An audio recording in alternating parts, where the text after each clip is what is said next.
Abdurrahman bin Auf itu pernah kaya di Mekah, ketika masuk Islam dirampas hartanya. Sengaja tidak dieksekusi oleh orang kafir Quraisy untuk menunjukkan kepada khalayak yang bangsawan yang kaya lagi, jangan ikuti nih. Kalau diikuti jadi begini. Dirampas hartanya, diberikan pilihan.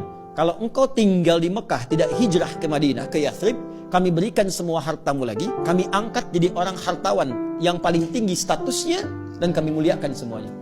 Tapi kalau engkau memilih hijrah, kami rampas semua hartamu, silahkan pergi, jangan bawa apapun, kecuali pakaian yang melekat di badan.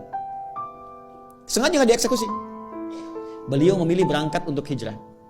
Yang jadi persoalan, itu istrinya, keluarganya. Mau ikut suami, bawa pakaian, silahkan pergi. Belum tentu selamat, 400 kilo. Tapi kalau engkau tinggal di sini, kami berikan semua harta suamimu, dan silahkan pilih pemuda paling tampan yang mau dinikahi, kami fasilitasi. Sebentar ya Pak ya.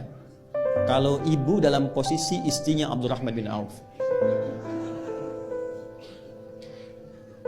pilih mana? Ikut suami kehilangan semua harta, atau tinggal di Mekah dapat limpahan semua harta suami, bisa pilih pemuda paling tampan yang mungkin ibu ingin dapatkan. Anggap rekaman ini tidak akan disebarkan kepada suami masing-masing. Pertanyaan saya, ikut suami atau tinggal di Mekah? Ikut suami. Oke. Bolehlah. Maaf, ternyata istri beliau tidak ikut suaminya, tinggal di Mekah pada saat itu. Ini tahapan penghuni surga Firdaus itu levelnya saling bertahap.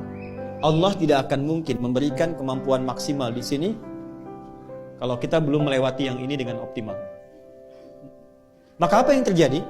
Beliau hijrah, dan sebelum hijrah itu sudah mendapatkan pendidikan sholat khusyuk dari Nabi. Inilah nanti yang bisa kita jadikan sebagai panduan bagaimana belajar sholat khusyuk. Dilatih oleh Nabi 3 hal. 1, gerakannya dari takbir sampai salam. 2, bacaannya, apa yang mengiringi gerakan itu. Yang 3, hikmahnya. Karena semua gerakan dan bacaan sholat itu ada maknanya.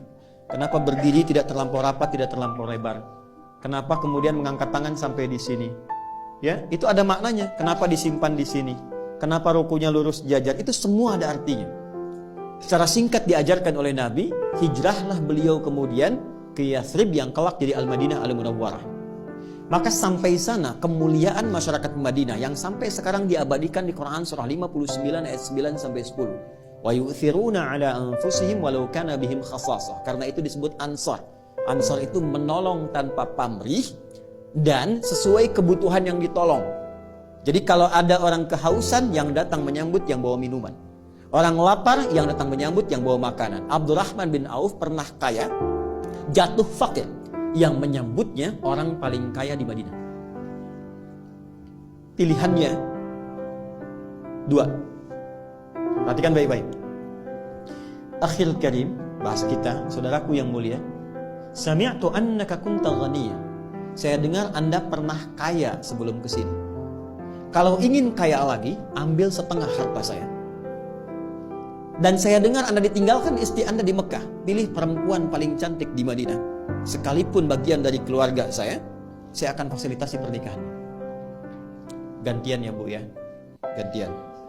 Kalau Bapak di situasi itu, suruh milih. Ambil setengah harta saya, pilih perempuan paling cantik, sekalipun itu bagian dari keluargaku, aku fasilitasi pernikahannya. Anda terima atau tidak ditolak sama sekali? Saya paham Bu pilihannya, karena itu percuma saya tawarkan ditolak. Ya, enggak, orang paling kaya ini bicara demikian karena paham. Orang yang sudah terbiasa dengan keadaan tidak mudah menyesuaikannya. Beliau kira Abdurrahman bin Auf itu seperti itu. Kan di fisika juga begitu kan?